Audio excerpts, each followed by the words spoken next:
Good morning and welcome back to the Broadcast Retirement Network's BRN Sunday podcast. I'm Jeff Snyder, your host, and I'm going to be joined by members of the media, academia, and financial services to analyze all the news in retirement, markets, technology, personal finance, so much more. We've got another great show for you this week, and we've got a very special guest, Julie Jason. She's the founder and chief investment officer of Jackson Grant Investment Advisors. We're going to talk to her. She's also an award-winning Forbes columnist. So sit back, relax, and enjoy this episode of the BRN Sunday podcast.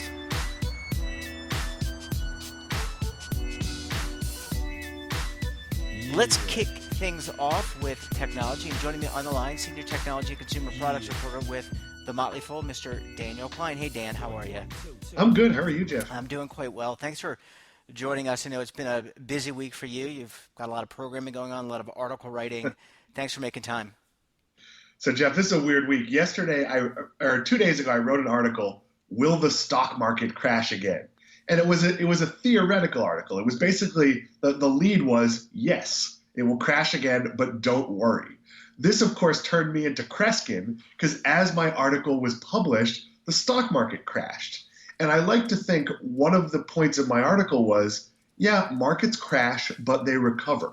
If you look at the past few months, we've had sort of an accelerated cycle. Tiny bit of good news, the market soars. There wasn't really even bad news yesterday. It was more just we realized that as a nation, we have decided we're going to open up, even though that means more people being sick. I'm not going to weigh in on whether that's the right move or the wrong move. That's simply what we've decided to do. And the markets crashed because of that. Here's the reality. We're not closing again. We are going through a slow recovery.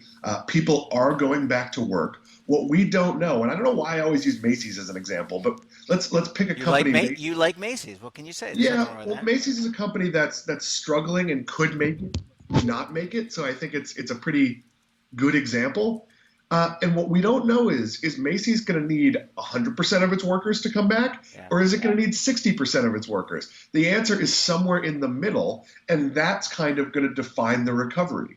Before all of this, as a nation, we had 6 million open jobs. I talked to the chief economist for Glassdoor on one of my shows this week, and he said, well, about 30% of those jobs immediately went away, and a lot of the other 70% are kind of being slow walked. They're still being advertised. The company still wants to hire them, but they're not necessarily in a rush to do that. And that's partly the mechanics of it. When you can't meet someone, like I'm not taking an executive level job when I can't go in and have an interview, when I can't go spend a day with the company. So we don't really know what the recovery is going to look like. And that market panic caught up. But do I think it's a trend? Do I think the market's going to plunge? I really don't. Yeah, well, certainly hope not. I hope you're right on that. I mean, I think the reality is we're going to have volatility for the foreseeable future for a lot of different reasons. Hard to always pinpoint to just one thing, but let's hope things kind of continue to flatten out. I think the volatility just gets people a little unnerved. So Dan, let's talk about Instacart, because as we started talking during the pandemic, at the beginning of the pandemic, a lot of Americans out there ordering food. So they're going to Whole Foods, they're going to Uber Eats, they're doing, I'm just naming a few brands that we're not endorsed by any of these. But Instacart, I think, had some positive news, I think, over the last week or so. Yeah, it's it doesn't matter because they're not a publicly traded company, but Instacart pegs its valuation at $14 billion. Wow. And the reality is Instacart is meeting a need. Whether we're in a pandemic, obviously during a pandemic where we don't want to go to the grocery store, there's an absolute demand. 2 months ago, I had to schedule my Instacart orders a week ahead. Mm-hmm. So when they delivered my order on a Saturday, I would immediately start a new order for a week from Saturday. That's no longer the case. You can basically get same-day Instacart delivery here in West Palm Beach, as you could previously. I'm a paid Instacart member because before this, I used Instacart because it's convenient. I live on the 3rd floor of a building. I park on the 2nd floor of that building. I don't want to carry kitty litter and other heavy things up to my apartment. They used to be able to deliver to the door. Now they can only deliver to outside, so it's not quite as convenient. But that said, this is a product people want, and it's one where if you look at the business, and let's assume they're eventually going to go public, right now this is a people-driven business. Somebody goes to a grocery store and they literally grocery shop your order. That's why you have problems like, in my case, I would like gluten-free pasta. And they will come back and say, well, we don't have gluten-free rotini, but how about just rotini? Well, the important part there wasn't the rotini, it was the gluten-free. Right, it's a gluten-free. And that they have to get better on. But what's ultimately going to happen with Instacart is there's not going to be a person shopping your order. All the technology exists. I've seen it at multiple trade shows to make this a back office function at a Publix or a Stop and Shop or wherever they're shopping. And so they can take some of the people out of it. And that, in theory, should take some of the cost out of it. Because right now, the negative of ordering from Instacart is not only are you paying to be a member, there are some free services, you're also paying more for groceries. And I don't know about you, I have no idea if a gallon of milk is $2.99 or $3.49 or $4.29. I would fail that test if I was a presidential candidate. So I'm not sure how much extra I'm paying. And honestly, unless it was ridiculous, I don't care, because it's a level of convenience that sometimes, look, if I spend 20% more for my groceries, but I get to work for an extra hour, that delta makes sense for me. And I think that's true for a lot of people. Yeah, and I guess kind of going back to what you were saying, Dan, I mean, we started talking about Instacart and these other programs, other services back in the early part of the pandemic, but now we've kind of migrated our workforces to teleconferencing, video conferencing, work from home for a lot of people, not all, but a lot, right? And I wonder if people are going to be able to, they're maybe not going to the grocery store as much, they're using these services. Maybe this is a complete shift like we would expect with teleconferencing and the other work from home aspects, right? I mean, maybe this becomes part of the norm. It's an expansion. So one of the questions we got asked yesterday on various Motley Fool programs was Starbucks has sort of doubled down on delivery and pickup. They're actually creating more stores that don't even have seats. And people said, well, are they giving up on being a third place? And here's the reality. Right now, Starbucks can't be the third place in the way it usually is. I joked on one show that the Starbucks parking lot is my new third place because my son and I will go get drive-through and then sit in the parking lot and eat. But they're not giving that up. They're just capitalizing on the fact that, look, you live in the New York area. I've been in a New York Starbucks that's completely full. There's one across the street that's completely full, and waiting for your order is unpleasant. If they add in that same neighborhood a store where I can place my order and walk through and pick it up, that's just serving their customer well. More companies are going to use what they've learned from this to serve you better. That might mean curbside pickup, that might be improved drive-through, that might be using more delivery. I don't believe in a new normal. I believe in sort of an expanded reality. And the expanded reality is we've learned some stuff that people like. I don't want to order in Starbucks, go stand in crowded with other people and have to fight for my order. I'd love to be able to walk into a store that has no seats, pick up my coffee, nod to my barista, and walk out. That's the kind of stuff we're going to see. Zoom, something you mentioned there. Are we all going to have every meeting on Zoom 6 months from now? I hope not. We're not. I hope not. But at Motley Fool, we've always used Zoom. And sometimes I have back-to-back meetings and I'm in the office, but I might physically go to one meeting and then the next meeting Zoom into it because I can't get to the conference room in time and I don't want to be a distraction coming in 3 minutes late. We're going to let people who don't feel well work from home. We're going to let parents say, hey, my kid has a play at 2 o'clock.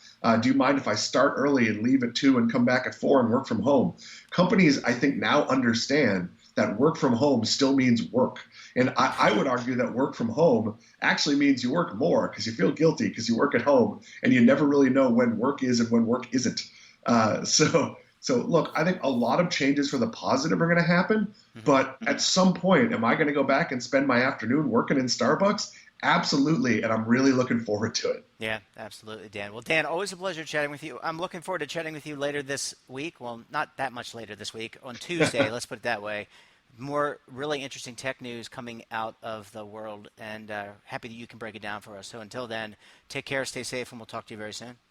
Hey, I'm impressed you know what day it is. I don't even know what day it is. What is it? Is today Sunday, Monday, Tuesday? I feel like it all rolls together now, buddy. Yeah, it does. Talk to you soon. Welcome back. Now we're going to talk personal finance. And joining me on the line from her home, where it is Friday Fun Day, Mari Backman. She's the personal finance reporter for The Motley Fool. Hi, Mari. How are you?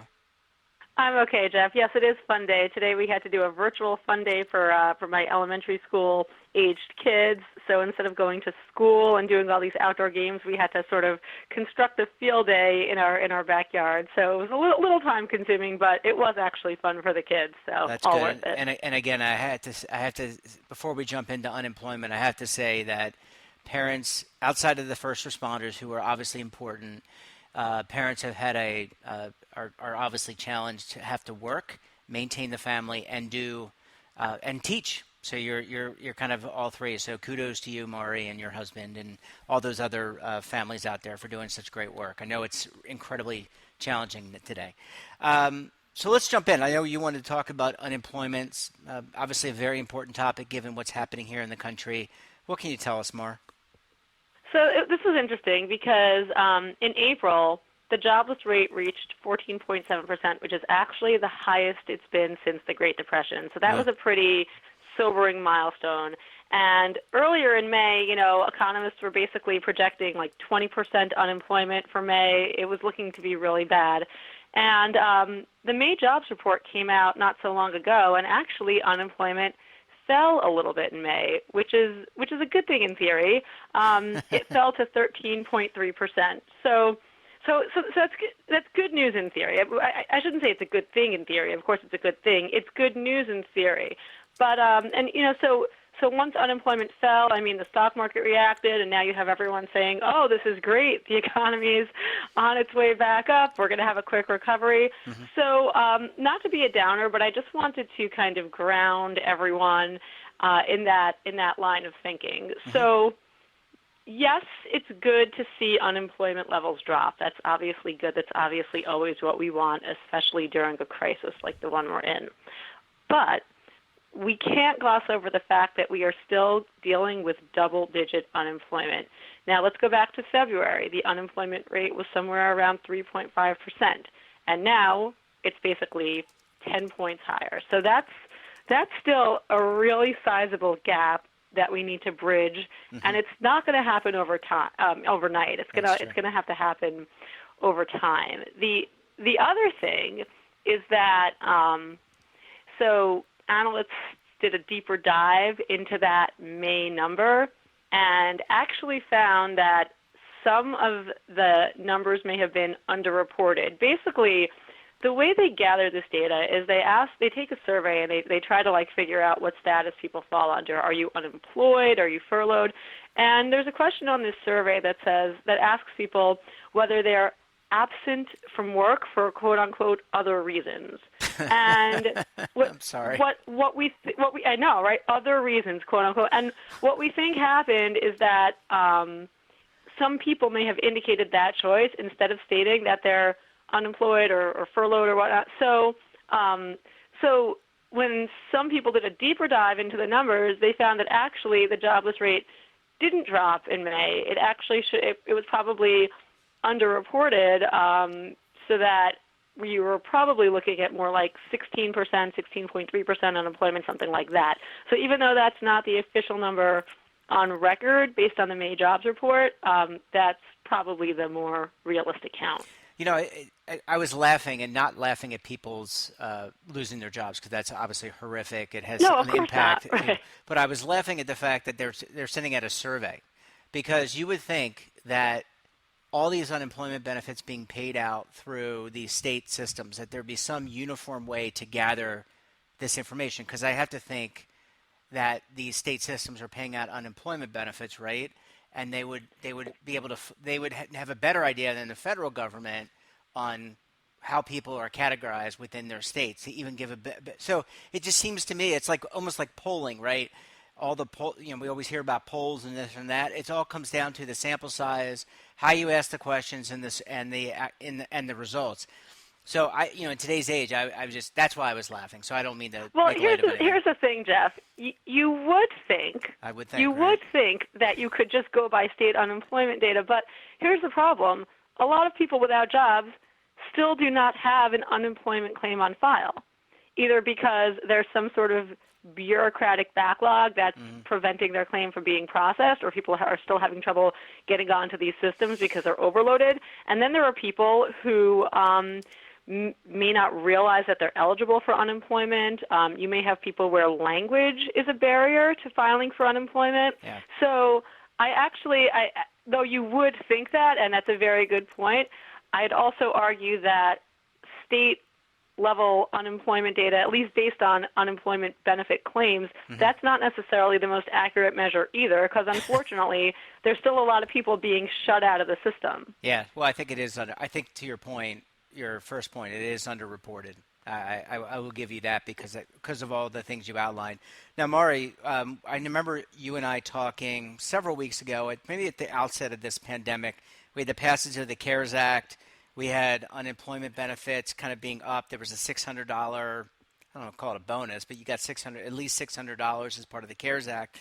Have you had a sense of what is happening at the state level in terms of these unemployment benefits? I know you just mentioned that some people have not even gotten the opportunity to submit or gotten approved. But is that the case across the United States? Are you hearing anything different? Because this is important. We have a lot of people who are unemployed, especially at the lower end of the spectrum, who cannot afford to buy food and shelter their families, do all the things that you need to do. So I'm just concerned that people maybe are not having access that they should. Right. I mean, obviously that's a huge issue, and I know that back in April when unemployment claims were really dropping, I know that a lot of state systems were just plain crashing. I mean, at one point, I live in New Jersey, and I know that at one point, New Jersey was actually trying to recruit programmers who know this, like, I think it was called COBOL, this COBOL. archaic programming language, because they needed help upgrading their unemployment systems because they're using this, decades old system that nobody even knows what to do with anymore. So that was certainly a challenge. And the other thing, too, is that under the CARES Act, gig workers, those who are self-employed, were deemed eligible for unemployment, yet a lot of them had trouble actually filing claims because the form that you fill out to submit a claim is geared toward salaried or hourly workers, not gig workers. So that was a challenge, too, that had to be overcome. It's interesting that you talk about the $600 boost. So the CARES Act did provide for a $600 weekly boost in unemployment, and to be clear, that's $600 on top of the benefit you would normally be eligible for through your state. And obviously that's been a very important, helpful thing for people. That, however, is set to expire at the end of July. So right now, lawmakers are clashing a little bit over whether or not that needs to be extended. And that's actually, Jeff, why the numbers that come out of these jobs reports are so important.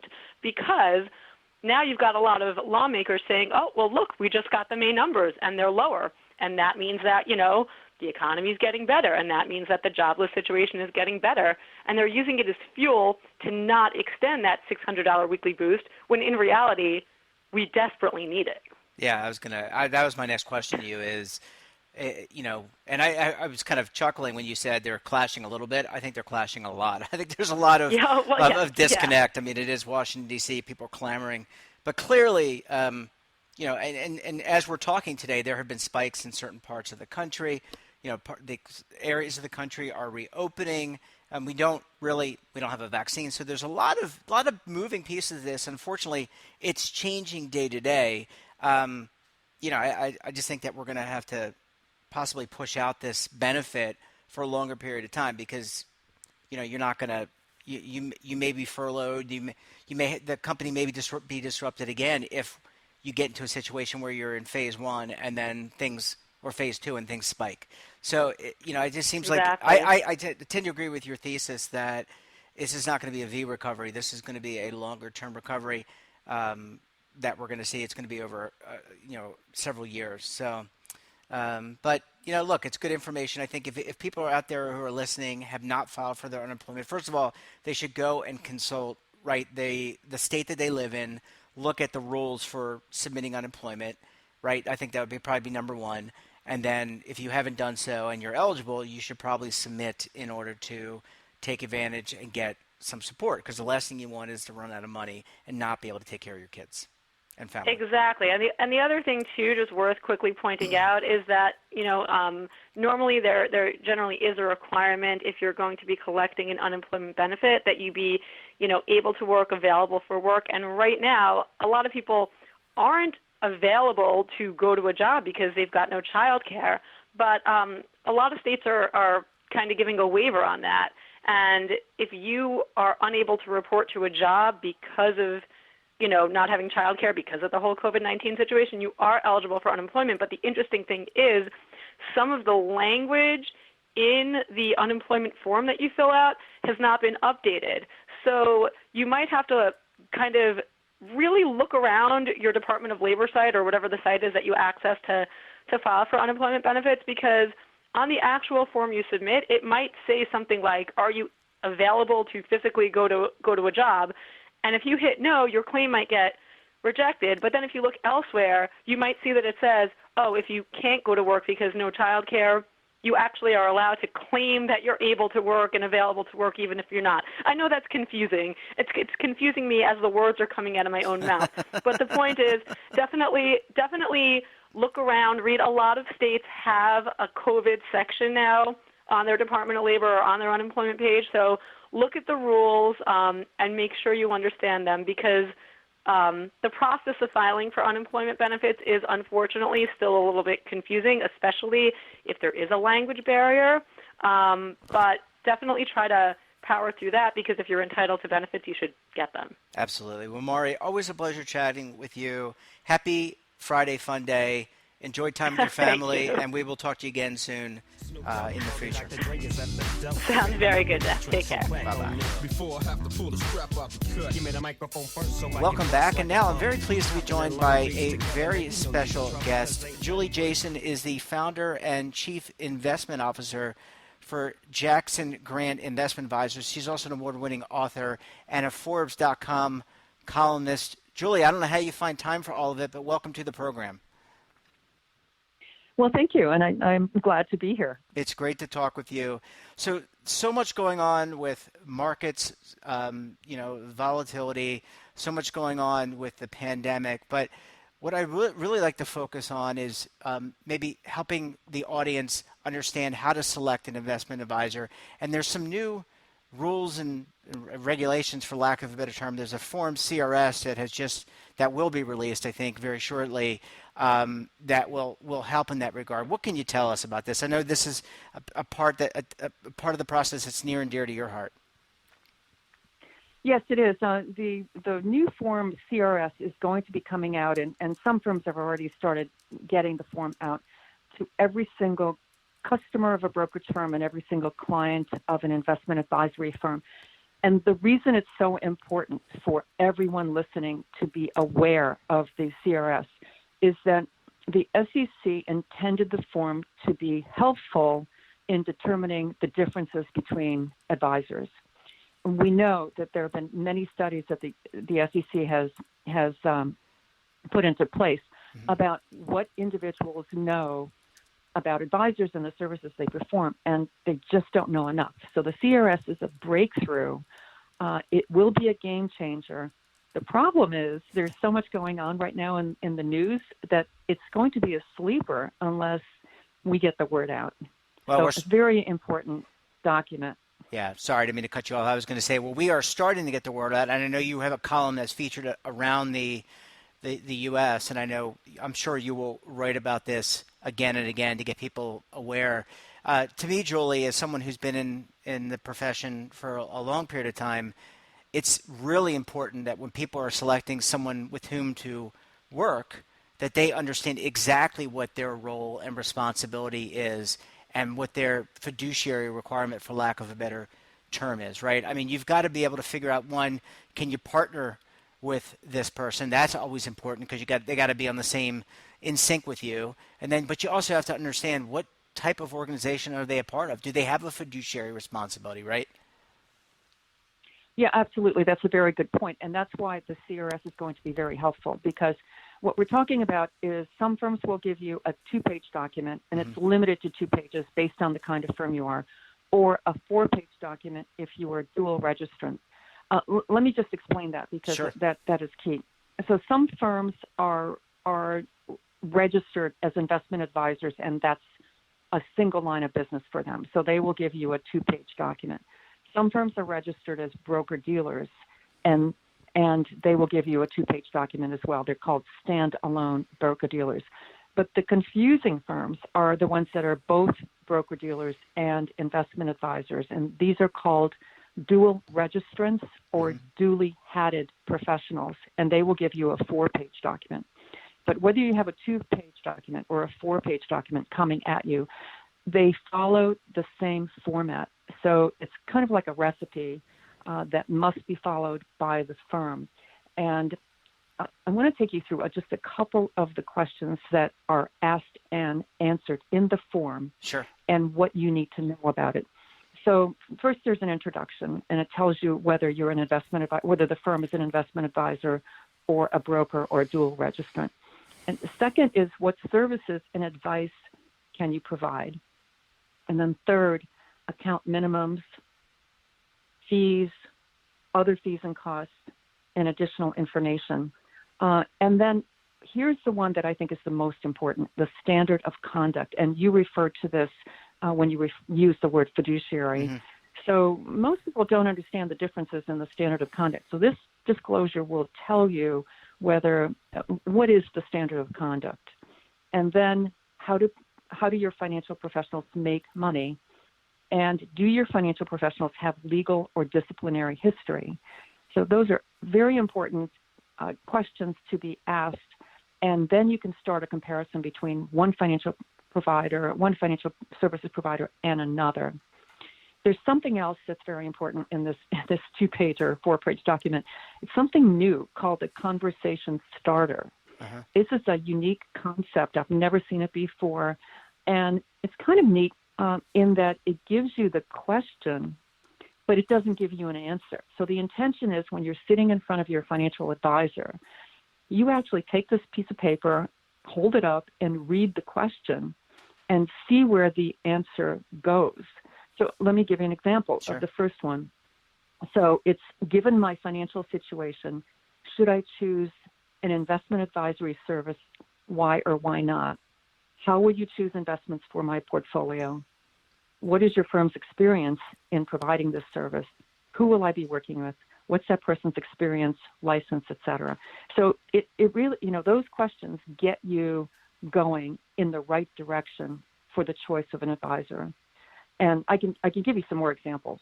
Should I just jump in and do that? Well, I was going to say that'd be great. So most people, not most people, but there are the FINRA broker check sites that you can get some of this information, but I think a lot of people may not be aware of that. And a lot of times people get a referral to an advisor because someone that they know is using that person. But it could be, Julie, that person just may not be the right fit. Maybe the right fit for the person that referred you, but they may not be a right fit for you because for a various amount of reasons. And this sounds like a great way to kind of interview them. It is an interview in some ways, Julie, right? I mean, to get to know this person that you're trusting with your money and your financial future, really important. Yeah, it's interesting you put that in terms of trust. One of the conversation starters is, as a financial professional, do you have any disciplinary history for what kind of conduct? So disciplinary history is important to understand, and it's the kind of question that anyone would be embarrassed to ask. So here it is. It's in the form. It's in black and white, and people are going to ask that question. So that takes you to helping understand whether trust is earned. But there are other things that will come out of these discussions. Yeah. One of the other interesting things about it is that when you're referred, as you said, referred by someone to a financial professional, you really don't know what service is being provided to the person who referred you to him or her. And so this way, with the CRS, you'll be able to dive a little deeper into the actual service. And during this environment right now, the pandemic environment and the big focus on social change and all, I don't think too many people are thinking about the CRS right now, and many of them don't know about it. But I do believe that it may be a time for people to consider changing advisors, depending on the service that they are being provided, and this can be a trigger to engage in that operation. Well, I agree with you, and I think that now is the time when advisors can really prove their value, right? I mean, they should be helping you either assess or reassess your asset allocation, reassess or change your contributions, for example, to your IRA or 401k or just to a taxable account. Now's the time where I think advisors need to step up and kind of calm people down. I mean, it almost in some ways is like you're almost like just a therapist in a way, listening to what people's travails are, because there are so many people out there, Julie, that have lost jobs, that are struggling to pay the bills, that are really concerned when they see these wild swings in the market. So having that person that they can trust, I mean, you have to be able to rely on that person. They have to almost be an extension in some ways of your family. Also a very, very good point. One of the things that I've been noticing is that unlike a normal market decline, and yes, there are normal market declines, this market decline has that overhang of emotion because it's a life and death sort of situation. So people are dying and they're losing their jobs, and that creates much more emotion in that investment decision. So yes, that financial professional relationship becomes much more important. And it's not just about the numbers, it's about what's behind the numbers and what is required in each individual situation, what's required. For example, if someone is ill, their portfolios will have to be considered differently than someone who's completely healthy. It's a sign of the times that it has to be part of the equation now. Yeah, Julie, kind of, and I should have asked you this at the beginning, but what was the impetus for this? For this Form CRS and this, this templated information that to allow people to compare apples to apples? Was this a result of maybe the failed Department of Labor fiduciary rules, or maybe some court cases? What led to the creation of this? There had to be some impetus out there. Yeah, there was, and it's a very important question to ask. It took a long time to get to this point, years of study on the part of the SEC as to whether individuals understood the differences between advisors and whether they were able to get the information they needed to choose between advisors. And I'm using the term advisors from a marketing perspective. It's advisors are investment advisors and brokers are registered representative brokers. The two are very, very different. But a year ago, in June of last year, the SEC put out 4 very important releases. And let me just mention, the length of these releases will tell you how important and how complicated and in-depth the review was. So there was a 770-page release on the broker-dealer standard of care, a 564-page release on Form CRS and why it was necessary, a 42-page release on the standard of care for investment advisors, and then a 28-page release on the broker-dealer exclusion from the definition of investment advisor. The fact is that life is much more complicated today than it was before 1975, for example, when a broker was considered a customer's man, and that was the actual term that was used. But since then, the industry has really kind of morphed to that advisor nomenclature. So there's this implication or view that someone who is transactional is actually advising, and that's what the SEC wanted to clear up.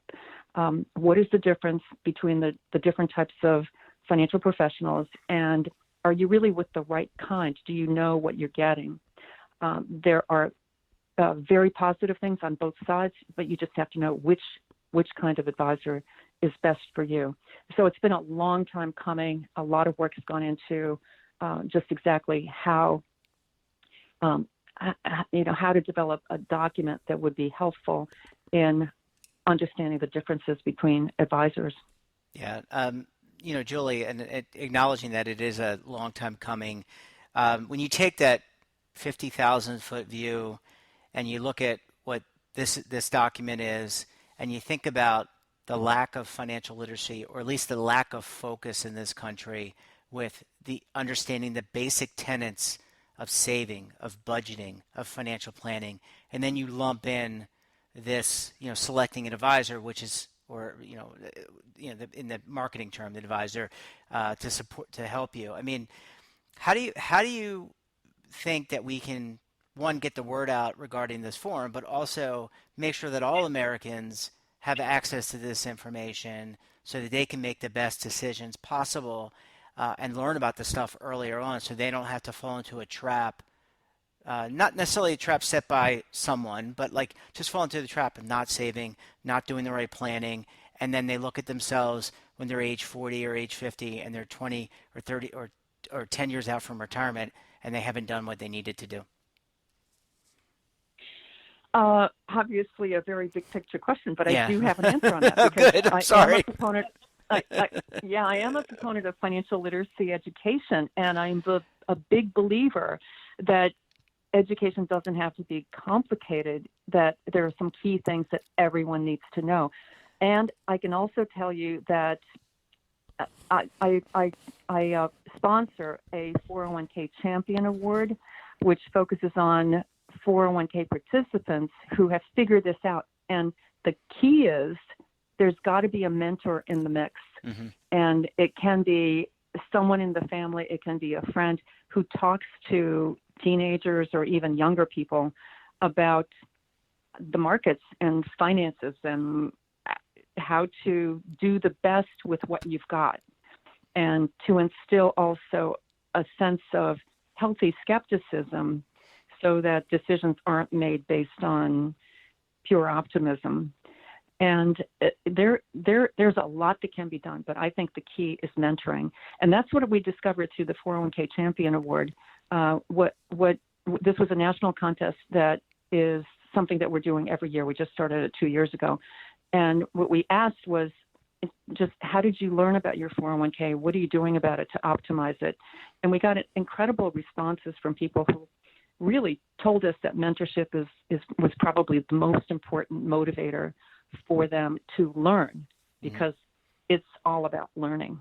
Yeah, I think you said it perfectly. Well, Julie, I want to thank you for making time out of your incredibly busy schedule to join us in the program. Really enjoy your columns, and I've really enjoyed talking with you. Stay safe, take care, and we look forward to having you back on the program very soon. Well, thank you. Julie, that was great. So this will air Sunday, and then I will send it to Ilona, and you guys can do with it what you would like. Does that work for you? Okay, well, thank you. Thank you. And you were great. Great questions. Thank you. I tried. Yeah, I really enjoyed it. So I started my I've spent 25 years in the retirement business, but I was a record keeper, and I spent time in technology, and then I spent 12 years as an investment consultant for employers who sponsored retirement plans. And so I left that 3 years ago to start a television network focused on retirement. And I'll send you some information. I'd love to have you back on the network, the television network, if you'd like to come on too. So we have a network that we call the Broadcast Retirement Network, and we go out to like over 800,000 subscribers. So I'll send you some information this weekend. That's great. Thank you so much for doing this, and have a wonderful weekend. Stay safe and enjoy the weather. Thank you very much, and great talking. Bye-bye. Welcome back. Now we're going to talk markets, economy. On the line, he is the co-founder of Delphi Digital, and he's also a reformed former equity strategist, Mr. Kevin Kelly. Hi, Kevin. How are you? Doing well, Jeff. How about yourself? Fine. And I was saying the part about reformed tongue-in-cheek. Obviously, great respect for what you have done in the past and what you guys at Delphi are doing. So let's jump right in. I mean, this has been it has been an up and down week. We had some really good days, and then yesterday, we're recording this on Friday, the bottom kind of fell out. So why don't you put your equity strategist hat on first, give us your perspective, and then we can jump into crypto towards the end of the segment. Yeah, I think yesterday was just kind of a culmination of a lot of things we've been talking about for quite a while now, in terms of, you had this really strong relief rally following the March sell-off in equities. initially, at least in our view, that was led purely kind of from a technical nature, a technical retracement. You tend to see, a decent rebound when you have a sell-off that is that large.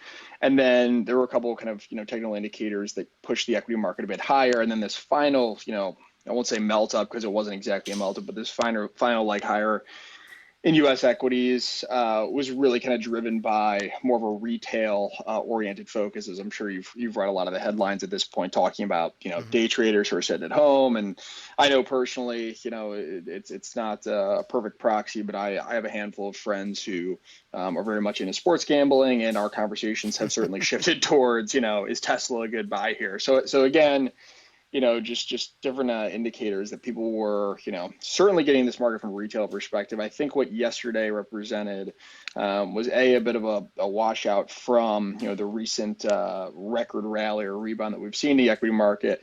But also at the same time, you do have a number of, external factors going on in terms of, this week we had Jerome Powell in the FOMC meeting. A lot of his commentary there was pretty somber in terms of what the outlook for the U.S. economy is. I think people, again, have started to wake up to the fact that we're not out of the woods when it comes to this. You're seeing virus numbers and outbreak numbers and case numbers start to not spike, but rise in some of the areas that have started to reopen.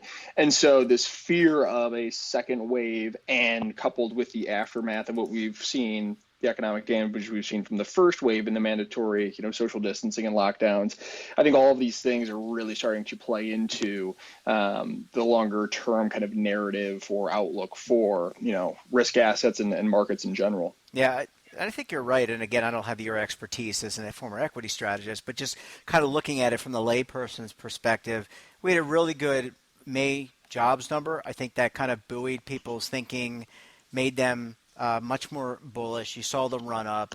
Now you're right. We have spikes in Florida, South Carolina, presumably because of all that distress that's going on around the country. People protesting, being in close quarters. We could see additional rises. And I didn't sit in on the FOMC call, but I did see some of the comments. And you're right, very somber. All of that, I think, just shows that we have a long way to go in terms of a recovery, and we don't even have a vaccine yet, Kevin. So none of this can really be abated until we get some type of treatment plan in place, and we just don't have that yet. Exactly, and we're far. I think we're farther away from really emerging from this and getting back to, if we ever get back to kind of pre-COVID norms that we've talked about. People are, I think, just starting to realize that this is something that is going to be here, and it's going to be a drag on the economy for a lot longer than they initially anticipated. Yeah, I'm just wondering. I was talking to my wife earlier today, and we were talking about that here in New Jersey, which is, you're in New York, but very similar in terms of opening up, that outside venues or restaurants can open up. And I think that's great. But, there's a little trepidation that I have. I'll just speak for myself personally, going out. I'm going to wear a mask like I have been, wash my hands like I have been, all the things I should be doing. But I'm just concerned that I don't want to spread the virus if I pick it up and I don't show the virus signs, that I pass it to somebody else, and I'm just worried about that. So I think if other people are thinking like me and are a little bit more cautious, they may not go out to these restaurants and other locations, retailers, and may consider to still hold back until we get a more formal treatment plan. Yeah, and I think even because I'm with you, and I certainly sit in the camp that you do, but I do have colleagues or friends that I know I've been talking to who are certainly, we'll say they're a little less risk averse when it comes to this entire situation than I am. Maybe it's just being in New York, and we've just been so kind of enthralled with this. Sure. But what I would say is that even if you do have people start to go back to restaurants and in-store retail and all these different things, the fact that we don't have a vaccine, the fact that we are still trying to ramp up testing and all these different things that we're talking about, even if we do have an optimistic bounce in foot traffic for a lot of these brick and mortar shops and places, it still is going to be a drag because, as I think we talked about last week, you can't these rules that are going to be in place for the time in which retail and restaurants open up are still going to be pretty detrimental, right? You can't really operate a restaurant in New York City. I mean, there's a handful that can operate at less than 80-85% capacity, and when you're talking about 50%,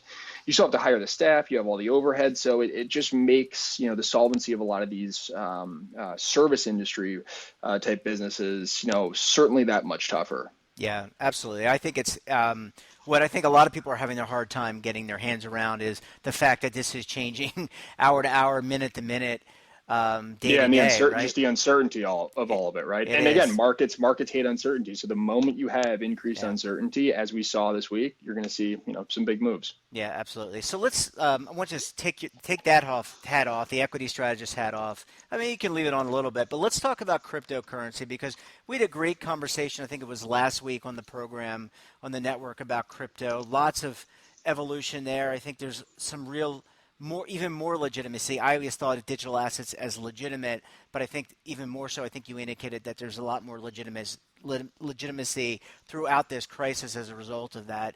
But what's happening this week with crypto and digital assets and blockchain? Yeah, so I mean, I'll dual wield hats here with both equity strategy and crypto because I think this week's a good example of where you kind of have to have an outlook for both. And we've talked before, right, where you see whenever you see these big kind of spikes in equity market volatility, like using the VIX index, right, which is the fear gauge, as we like to say.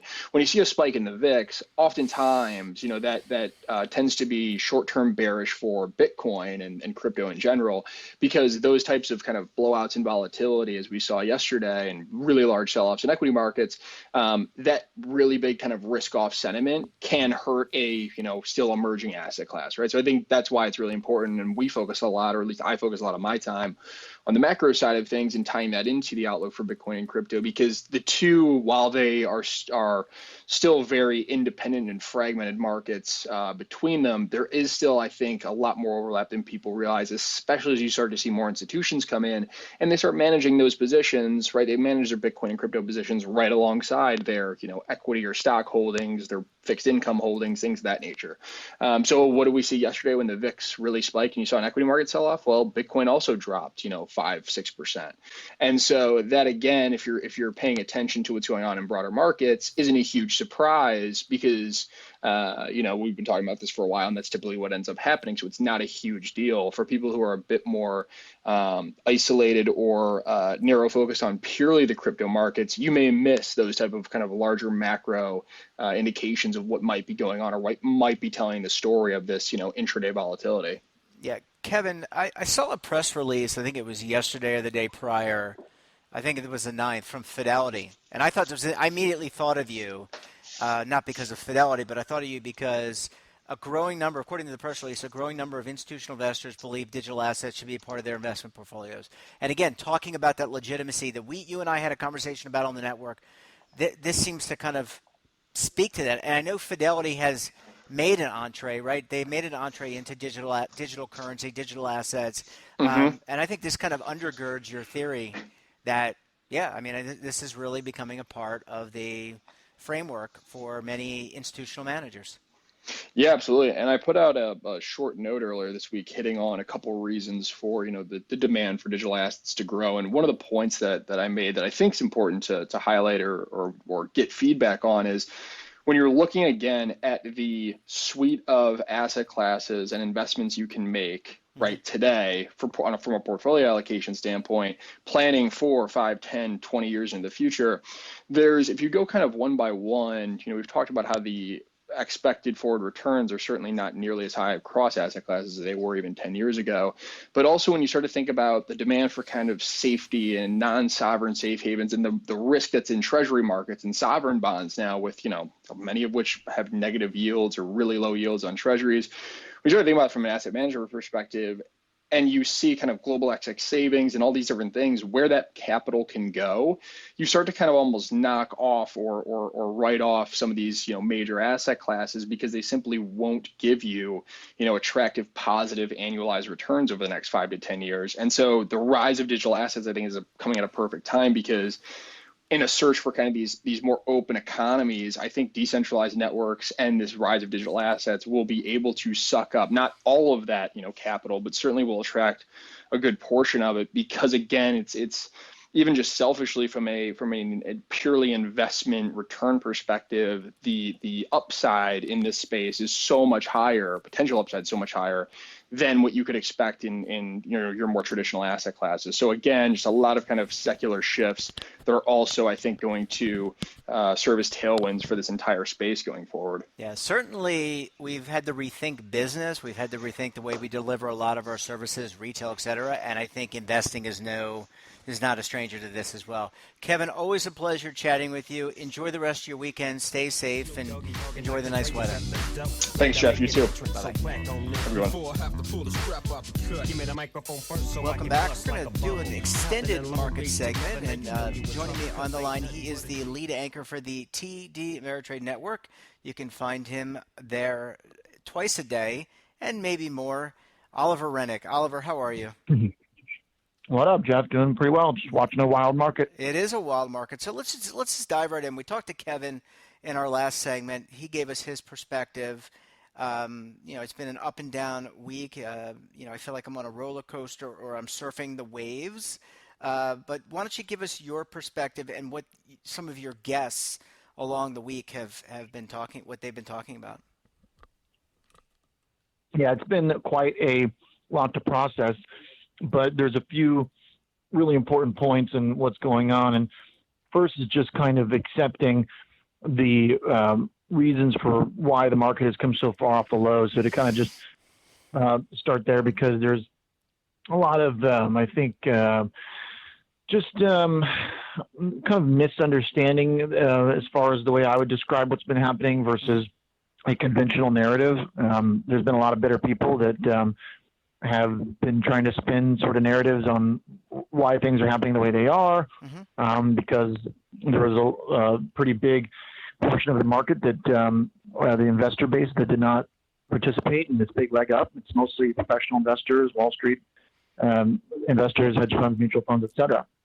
So with that, a lot of people have just kind of said that the central bank has inundated the market liquidity, and that has pushed up things beyond a reasonable value, which to some degree is probably true, but is quite evidently from this week not really the only thing going on. The best explanation for how we got this far was just a very, very inaccurately deep, bearish, kind of apocalyptic view of the way people were going to respond to the virus in their spending activity, and the just ability for individuals in America to still stay on their feet and spend due to all of the not just monetary support for the markets, but very crucially the fiscal support that has actually kept employment really to be a recession and an unemployment figure on paper as opposed to a real effect on the economy. So yeah, there's definitely a lot of bad things happening, and we are very much in a big period of unknowns, but the role of fiscal support has been crucial in understanding why the market has responded, because that put the bottom in, and then really over the past month, when the S&P broke out above 3,000, then something really different started to take place, which was not just a relief trade about the world not coming to an end and a response to support from the central bank for valuations in the NASDAQ and valuations in tech companies, but then really over the last month, what's happened is a big vote of confidence in the reopening of America and its ability to restart the economic engine. So the first part of this big rally over the last 2.5 months was very NASDAQ and big tech driven, and probably to a good degree supported with the backdrop of zero rates and the Fed and all that stuff. But really over the last month rather, it became more about a hopeful outlook on the economy as we saw small cap companies and cyclical stocks and those that depend on the economy do really well. Yeah. So that's kind of the important backdrop to set up for this week, because then this week we had two things really happen. We had a big announcement by Jay Powell that was a bit of a surprise that he's going to keep rates at zero for the next couple of years. And then we also had this big sell-off on the back end. So we had a big rally close things out on the employment report last week, and then it looked like maybe we were going to continue through with that, and then the market just faded. So really what we're realizing is there's a lot of volatility when the market is led by things that depend on the economy. It's a good thing that the market is recently buying up companies that need the economy to do well, but it also means that investors should expect more volatility because it's not just the Fed that's at play. That is definitely part of it, but this week we're getting a pretty important wake-up call that the narrative that the only thing that matters is the central bank is really just not correct. If that were the case, then Jay Powell coming out with a very dovish rate position and kind of balancing that with a pretty dour kind of short-term outlook on the economy, the market tanked because now you have concerns about whether or not this economic rebound is going to go as quickly as many people think. So you had a lot of companies this week highlighting fundamental updates that weren't very good. Starbucks closing down stores, Gap brands said that they just have huge profitability problems.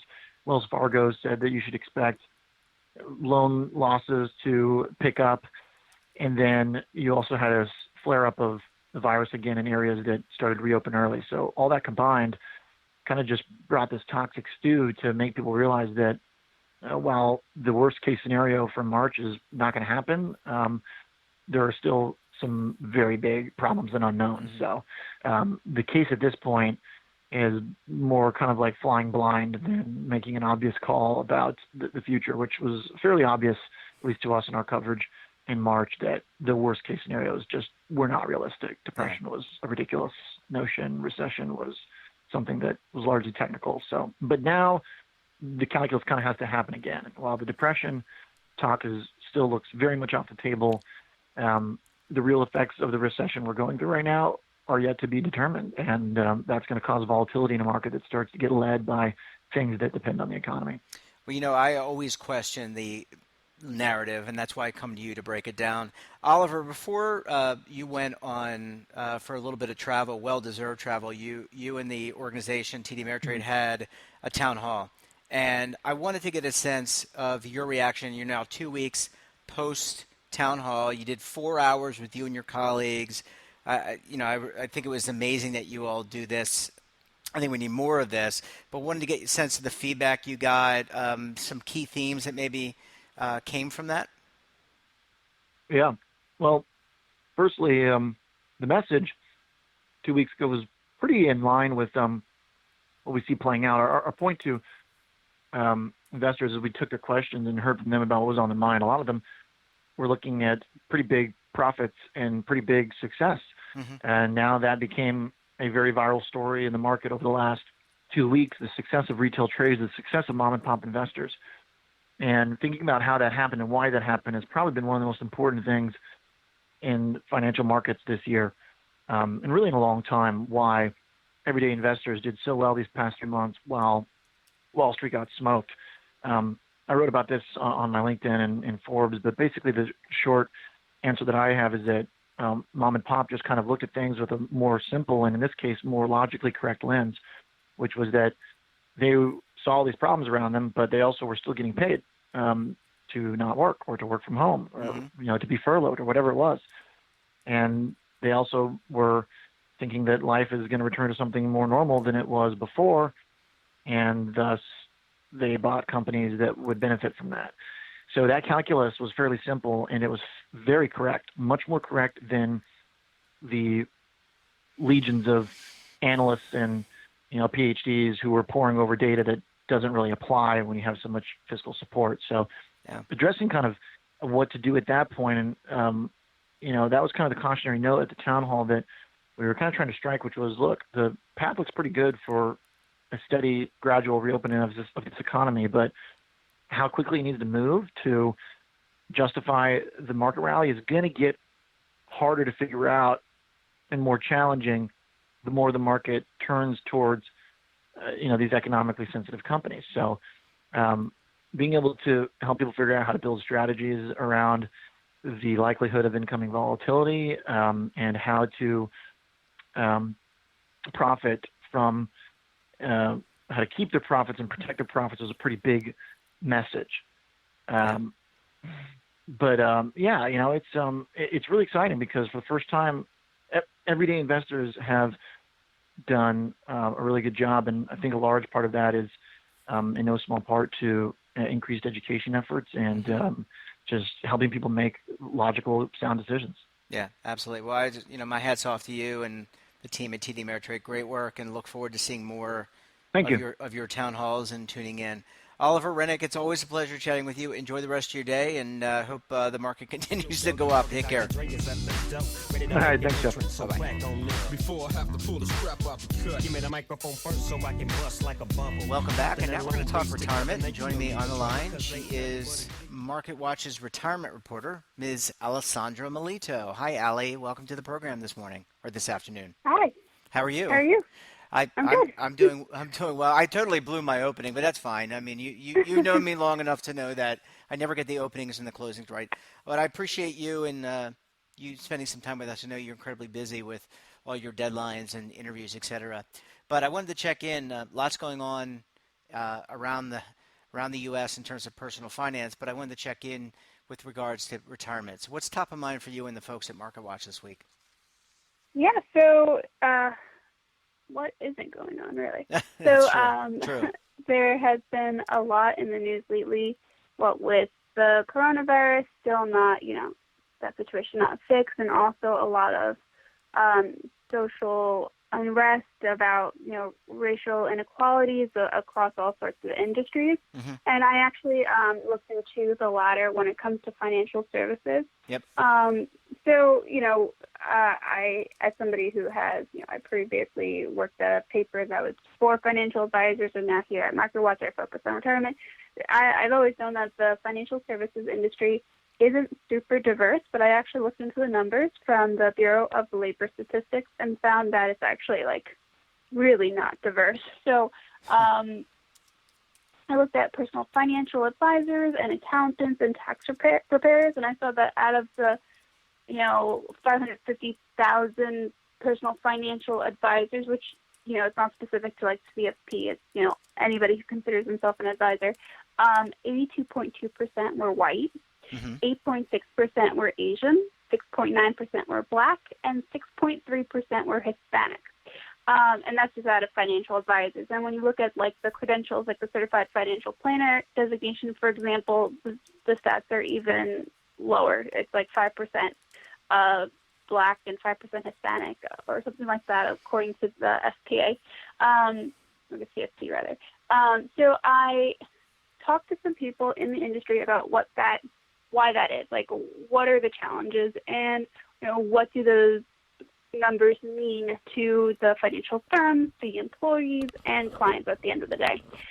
And there were a few things. So, there are a few barriers when it comes to entering the financial services industry, especially when trying to make it a more diverse environment. A lot of it comes with starting out.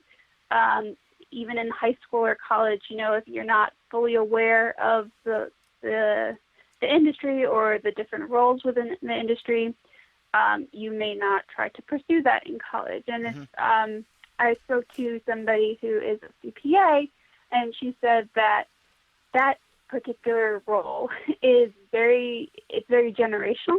That she called it a generational profession, which means that you typically become a CPA if you know somebody who's a CPA. If your mom or dad is a CPA or your cousin's a CPA, you might think, oh, well, that's a possibility for me. Maybe I'll look into that and get into business that way. And if there aren't, if there isn't diversity, then you're not, it's just a recurring problem. It's going to keep getting worse, So she said that, one solution is to reach out to high school students and college students. That's obviously not going to solve the problem altogether, because there are people who pursue financial advisor roles, in a non-traditional sense, where, they take on another career and then they turn over to being an advisor. But it is a start to getting more people, involved, interested, or even knowing about the field.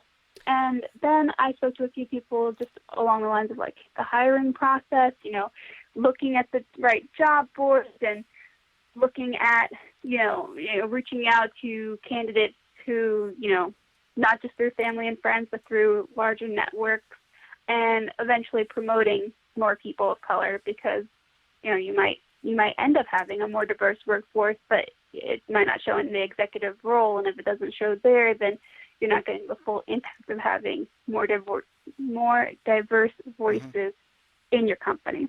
And at the end of the day, what that means for clients is that, some people may not feel comfortable. There's absolutely no rule where you have to, like, if I'm a woman, I have to have a woman advisor, or, if I'm like a certain, ethnicity, I have to, have an advisor who has the same exact background. But it does make some people feel more comfortable, especially in the beginning when you're thinking about money as a very taboo or sensitive or emotional topic. And, some people are embarrassed about their situation because they don't know that there are others like them, and other people just think, oh, I can't talk about money with a stranger, and they would want somebody who understands them, or, their approach to money, or like why they might feel a certain way about money. So it would, at the end of the day, be very beneficial to clients as well, or potential clients as well, if there was that more diverse environment. So it was just it was a eye-opening piece, and I just thought it really spoke to some of the changes that could be happening. Well, I think you're spot on, and I think when you have more diversity, you have all these different perspectives, and you actually get a better industry.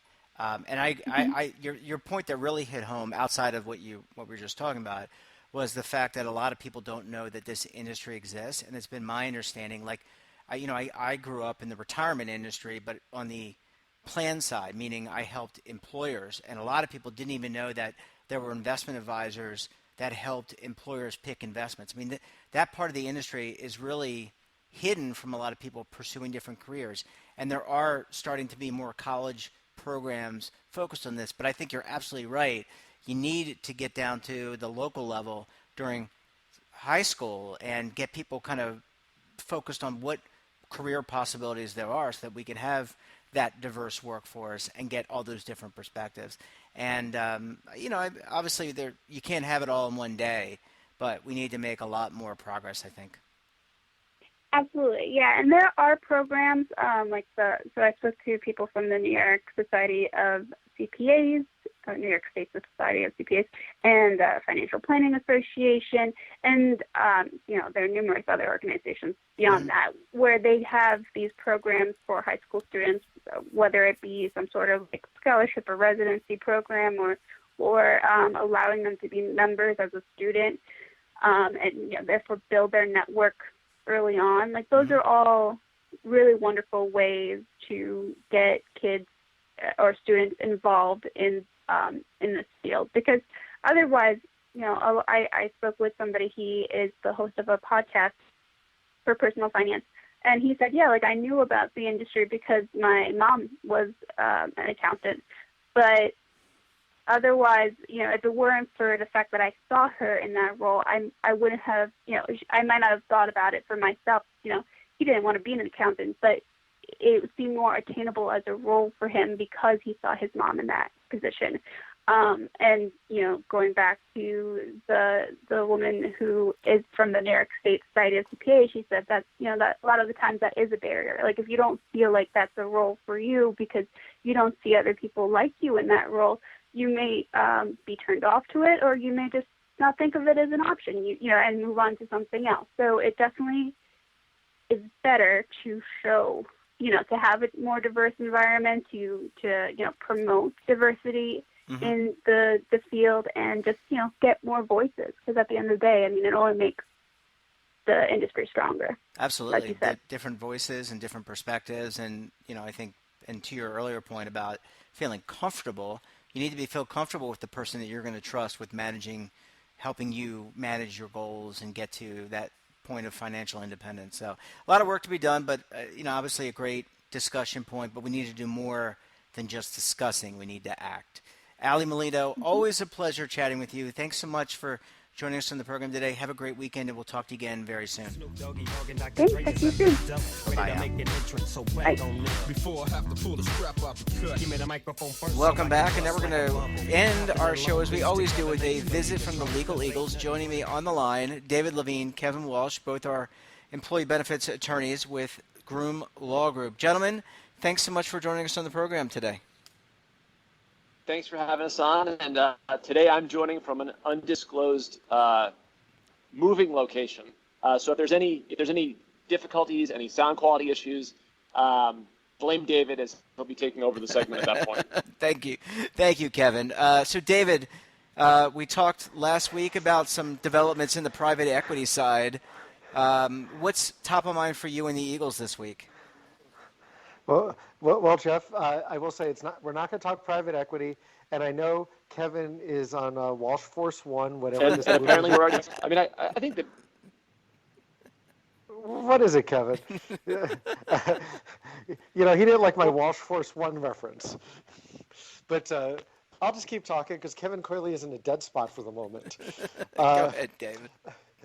So sorry for our listeners. Thanks for tolerating our jokes. We actually do really like each other. But we're going to talk about pooled employer plans. As we've mentioned before, the Department of Labor in the past couple of weeks has shifted into high gear. There are so many things at the Office of Management and Budget coming back from there. Things like potential fiduciary reg, things on ESG, that might be a big topic because there's a lot of scuttlebutt and DOL investigations there. But this week we know that the Department of Labor's request for information on pooled employer plans is back at the DOL side of the house and should be hopefully coming out soon. You never know because it's a process. And what does that mean? Well, Kevin and I were talking, we're getting lots of questions from people. Yes, this is probably less of a plan sponsor segment today than more of a industry service provider version, but we're getting lots of questions that are coming up. A number of ones that have really started to hit is all these different design ideas. Different groups are doing different comment letters at this point on it. I know we are for some of our clients. But one of the things that's really top of mind for us right now is, for example, who sponsors a PEP? Because the law gives you pretty wide freedom to say, I can sponsor a PEP. So that can mean a record keeper, a fund company, an advisor, a consultant, a wellness provider. Maybe any of them could sponsor a PEP. But the question is, Secure also says that a plan sponsor, that an employer is also considered the sponsor of the PEP as it relates to their employees, basically. So who's the plan sponsor is the question we keep asking. I think for right now, there's not a definitive answer, but it's impacting designs. Because if you are a service provider creating a PEP, you could be the pooled plan provider, but could you also be the sponsor? Do you have to have your employees in? Do you not? There's lots of different views, and we're having lots of discussions on it. But I think the key takeaway on this starting point right now is if you're going to be providing a PEP, thinking about what role do you have, but also who really is your core plan sponsor? Is it you as PPP, or do you need to find other people? There's different views. I'm not going to push one right or wrong, but that's something I think people need to think about as a baseline of building their PEP. And hopefully we'll see some more guidance from the DOL about registration and everything else when they do their RFI. Kevin, I know we're teasing each other. Are you there, and can you chime in from your undisclosed moving location? I think you're hitting on great points here with kind of the high level issues that are still kind of uncertain regarding PEPs. I mean, PEP registration, who's going to be the sponsor? It's a little bit surprising that, if these things are supposed to be going live January 1 of 2021, that it's going to be, at least June 14th, June 15th, before we even get this request for information. So hopefully we see it soon, and we've got to get these answers so we can get these things built and increase access. Yeah. Agreed. And one other item I think it's worth mentioning, we still have the ongoing debate about proprietary products and about, well, does the pooled plan provider need to, can they use their own products? Do the employers need to appoint? These are the issues that are coming up. So as you move forward, there's so many different models. I think the words of wisdom are really think about it. Yes, a MEP, old-fashioned MEP document had very simple language that in the pre-approved documents a lot of the time. But the actual relationship between the parties is something really deep to dig into. Because I know that Kevin and I, when we talk to clients, there's always the question, what if we use this? Who's the 316? Who's the 338? Do we need those? Do we not need those? And it's important as you're looking forward and creating your products at this point, even though we're waiting for the RFI, think about these things because the world could be shifting. But also, don't be too rigid because if you get ahead of the curve, and David, you could run into hiccups. Yes. David, you may have just created the best acronym in the history of ERISA. The pooled plan provider proprietary product problem, the PPPPPP. I wonder and Kevin, I don't think it's a problem. First of all, I did not say problem. It is a question for people to deal with. But yes, go ahead, Jeff. Oh no, I was going to say I was just going to tell the audience, see what I have to put up with every week. It's great listening to these guys. No, I was just going to end the segment, gentlemen, by saying that I'm really happy that we're kind of back on some of the other topics. I know we had the CARES Act. We were dealing with so many things related to the pandemic, but it's nice to see that we're kind of shifting back to some of these important issues that are going to help drive, we hope, drive retirement savings. Yeah, no, I think it's a good thing that we're pivoting back to the issues of coverage and then trying to get people to a secure and dignified retirement. Yeah. Hopefully, people get through the pandemic. Although I do want to tie back, that's part of it. It's through retirement, and I think that's a big thing that we should be focusing on, because we've been focusing on the accumulation phase so much. I think Kevin hit it last week on our discussion. It's about outcomes and results. It's not just solely about getting the dollars in. It's getting people through retirement, because if not, nobody will feel comfortable retiring, and that has a whole other host of things. That's for another podcast, another day. Yeah, absolutely. So David, through retirement's important, but when I look at my future, I like to think about to retirement. Because when I've gotten through my retirement, I don't have a lot left to look forward to. That's true. Well, for Kevin, from what you told me, you're announcing your retirement this week. Is that right? Notice the silence, Jeff. Yeah. I lost you there, David. I couldn't hear you. Exactly. In that case, have a great week, everybody. All right. Bye, guys. Take care. Thanks for joining us today. Take care. Bye. Well, that wraps up this episode of the BRN Sunday podcast. I want to thank all of our great contributors and our special guest, Julie Jason. Don't forget to join us again tomorrow morning on BRN AM. I'm going to be joined by Jeanette Castellano, spokesperson for AAA. We're going to talk about getting back on the road and doing some travel. What's that going to look like? Well, I can assure you it's going to look very different. So until then, I'm Jeff Snyder. Stay safe, keep on saving, and don't forget, roll with the changes.